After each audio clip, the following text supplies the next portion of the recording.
What's up, guys? You might be saying, damn Dabuz, I want some personalized advice from your freaking ridiculous galaxy brain. How do I get that? Check out the Patreon. For $5 a month, you can once a month send me a short clip and I will look at the clip and give you some feedback, some analysis on that one. And if the clip is awesome, it might even become a YouTube short over here. Just throwing that out there. Check out the Patreon. If you want to support this channel, peace out.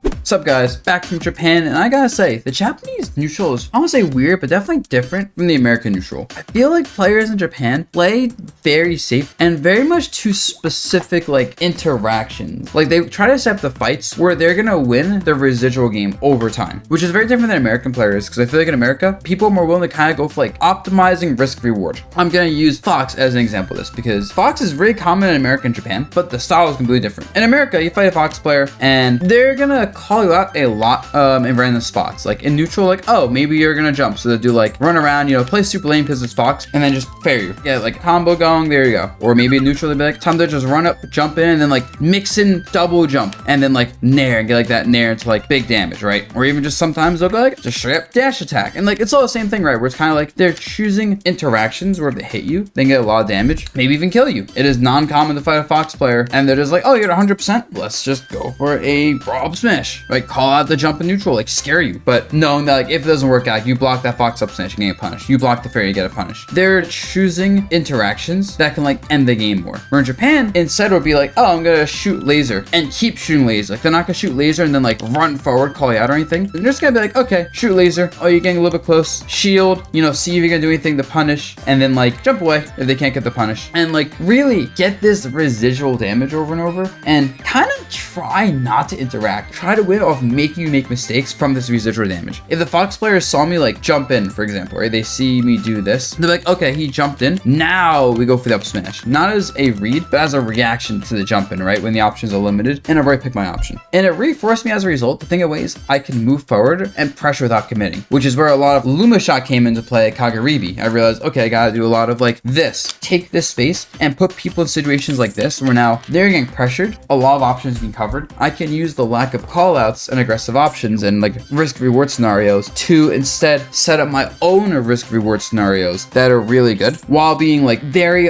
uninteractive until like it's really good for me. Like every time I fought someone and I tried getting aggressive with things like dash check cancels, right? Like in America, someone's gonna run into that. If I do this, someone's gonna try to fight me and I'm gonna hit this kind of eventually and be like, oh, and then like get a combo, like an up smash for a kill, right? Whereas in Japan, I do this, nope, someone's just jumping way back, throwing projectiles, poking really safely and hitting Bloom with like a back air or something when I do this. I'm not getting away with doing things like that and eventually getting hits. And it's not better or worse, it's just different because now instead of trying to like call out the aggression and the risk reward, I instead have to not leave openings and slowly like suffocate my opponent's options until they're forced to be in uncomfortable spots. With Olimar, that was a lot of, honestly, double purple. Just moving forward double purple is very strong in Japan. They know how to kill Pikmin, but they didn't know how to run Olimar when I was throwing purple. So it's like, I could just throw purple, bait them into killing the Pikmin consistently and then like move forward. Or I could like throw a purple, bait them into like jumping over it and not trying to interact with the purple Pikmin, and then like call them out with like an aerial. And that was constant.